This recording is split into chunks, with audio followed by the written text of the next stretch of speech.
Hey guys, welcome to day 4 of the challenge. Welcome, welcome. Today we're talking about reframing limiting beliefs, handling your inner voice. Okay. And I'm so excited about this one. This is a really, really cool practice that's super, it's simple it's a simple practice, but it's not always easy to implement. And so I'm going to go over the steps that you need to take. But before I get started, I have my notes here just in case you see me going off to the side. But before I get started, I just kind of want to talk about what the inner voice is, what I mean by that. Okay. So your inner voice is like the constant stream of thoughts that are the self-talk that's in your head. But it's not just that, it's also some of the patterns of the things, the way we talk to ourselves out loud. And these are both are very powerful. They affect us in a very powerful way. So this inner voice can be very, it could be like very positive, a source of motivation and positivity, right? But it could also be like this breeding ground for like negativity and self-doubt. And self-doubt and self-worth and self-love, all those things, if you struggle with that a little bit, then this practice is a game changer. So I'm just going to go through the steps with you. So the steps are to like identify, then reframe, and then to repeat, and then gratitude is involved in there. Okay. But I really want to talk about the different ways this shows up in our life first. So as an example, I have this friend, and whenever she makes a mistake, she always says to herself, "Oh my God, I'm so stupid," right? And she does it all the time. It's like at least every time I hang out with her, she probably says it. And I usually respond by saying, "Don't talk to my friend that way." And she laughs, right? So I know that she knows she's not stupid. She doesn't think she's stupid. This has just become one of those repetitive behaviors that she does every time she makes a mistake. She's making a joke out of it. She's making light of it. But what she doesn't realize is that her words have a lot of power. Like our words are our spells. This is how we like manifest, right? And so we have to really pay attention to how we talk to ourselves. So while I don't think she thinks she's stupid, right? I think she knows that she's not stupid. Constantly affirming this to herself might affect on a subconscious level her self-worth, her self-love for herself.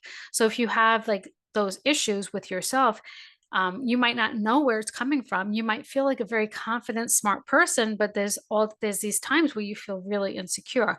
And so that's where this practice could really help you with. There's different places that this shows up too. Like it could be a trigger from a specific event.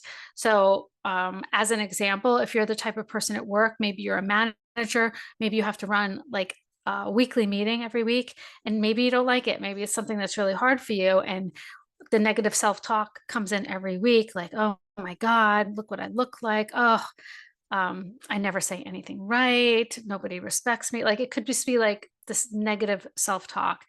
I want you to start to become aware of those circumstances that come up that trigger this self-talk. Comparison to others. So like maybe when you go to an event or a party or anything like that, where there's going to be other people, like a lot of other people there. If you're a woman like me, you might say to yourself, "Oh my God, I can't believe I wore this. Look at her. She looks so beautiful." And like start. So when you have to compare yourself to others, right? And I shouldn't say have to, when you compare yourself to others. I think I've talked about comparison many times on the Soul Aligned Self Care podcast, where I say there is no comparison because you're the only one like you that exists. So how can you compare yourself to another person when there's no two that are exactly the same, right? Which really is very logical, right? Another place this shows up is when you're faced with like really challenging circumstances and you don't like the way you react. So you could judge the way that you react, even if you're reacting in a very natural way to a challenging situation, beating yourself. A lot of people beat themselves up by the way they react, even if it's a normal response. Okay. And so, I'm trying to think of an example of that, but I can't think of anything off the top of my head. We'll see if something comes up, something comes in. So those are like different situations that might trigger this. It also might be a judgment or a label that you put on yourself that you keep repeating. And I did this to myself ages ago. And so what that might look like is, um, as me using myself as an example, I used to always say and joke around about it, make light of it. I have no sense of direction. I could like walk into a store in the mall and come out and not know which direction I was going in. Where's the entrance that I came in? How do I find my car? Right.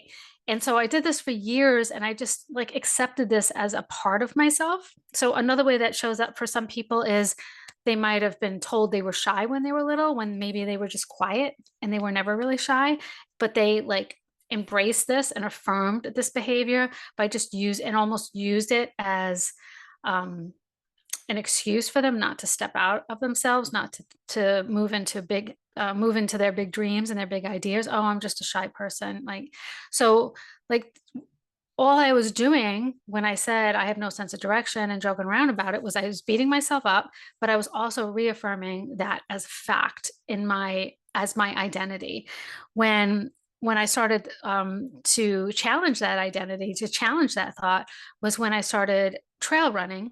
And I wanted to be able to go as much as possible because I loved it so much, but I didn't have the confidence to know that I could get out of the woods when I was, coming in. So I used to always go with my running coach and she paid attention. She paid attention to the trail markers and everything.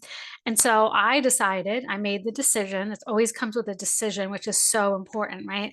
So I made that decision that I was going to be a person that had a good sense of direction and could find my way out of anything, right? And so I started paying attention. I realized that the reason why I didn't have a good sense of direction was because I wasn't paying attention. That's what I realized. So I'm the type of person who's walking along and I'm like, oh, look at that flower. Look at that tree. Oh my God, there's a dog over there. Like, so just distracted, right? And so I started intentionally paying attention. Okay. And then I changed that inner thought to I'm the type of person who's learning how to be really good at directions, really good sense of direction. People can count on me to get out of, you know, the woods or get out of the mall. But you guys know what I'm talking about.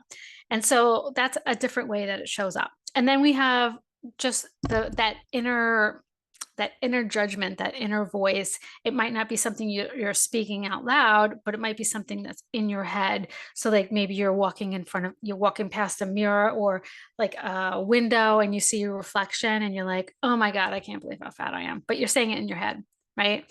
And so the first step is to identify, to become aware of. Okay. And so a lot of these things we're doing on automatic, where it's just like automated. We just automatically say it. Like my friend saying, I'm so stupid. She's not thinking anything about it. It comes out so automatically. It's like a habit. And so being aware and paying attention can be difficult sometimes because it's such a practiced behavior. But now you're going to start a new practice, and that is you're going to reframe it. And so start to reframe the things that come into your head. Start to reframe. Look how you could just say to yourself when you cross the mirror and you have some kind of a judgment, the first thing I say is cancel, clear, delete, cancel, clear, delete immediately. Cancel, clear, delete. What's a better thought? What's a better way I could say that? So like instead of judging my weight or anything like that, or the way I look, I could say, you look freaking fantastic today.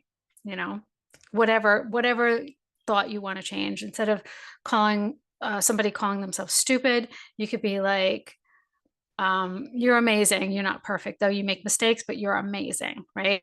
So like everybody makes mistakes, right? So calling yourself a name when you make a mistake is ridiculous because we all make mistakes. So just supporting yourself and say, we all make mistakes. You do you do so many things so well. Like whatever you could come up with in your head to make yourself feel better in that moment. Now, a really good way to do this, especially for people who are very caring individuals who suffer from centering everybody else first before they center themselves, so taking care of everybody else first, is when that negative thought comes up, you say cancel, clear, delete, right? But then you're going to ask yourself, would I talk to a loved one that way? Would I talk to my child, my partner, my best friend, my parent, whoever? Would I talk to a loved one that way? And usually the answer is no, almost always, right?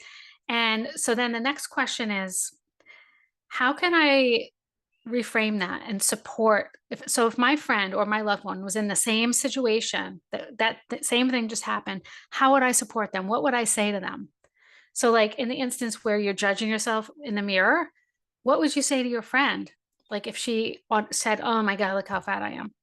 Like you would automatically be like, "No, you don't. You look beautiful. What are you talking about? You look great." Like you would like build her up, right? You need to do that for yourself, right? We teach people how to treat us by the way we treat ourselves. People mimic the way we treat ourselves.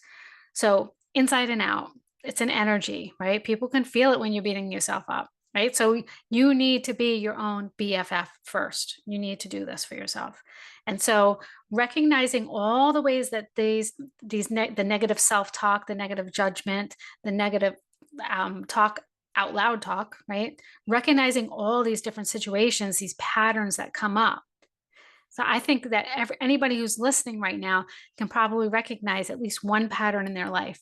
All right. So like I have no sense of direction. A lot of people have the, oh my God, I'm so shy, or oh my God, I've never been good at math. A lot of people have those patterns.